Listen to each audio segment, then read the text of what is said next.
পাকিস্তানে rooftop solar panel বসিয়ে তারা বিলিয়ন বিলিয়ন ডলার তারা সাশ্রয় করেছে। এই বিলিয়ন ডলার দিয়ে যে তেল কিনতে হতো, ফুয়েল কিনতে হতো, সেটা কিনতে হয় না।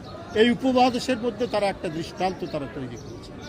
এই নবায়নযোগ্য যে জ্বালানি অর্থাৎ সোলার মানে সৌর তাপকে দিয়ে যে জ্বালানির যে চাহিদা মেটানো হচ্ছে, বিদ্যুতের চাহিদা মেটানো হচ্ছে, বাংলাদেশ সেটা করবে।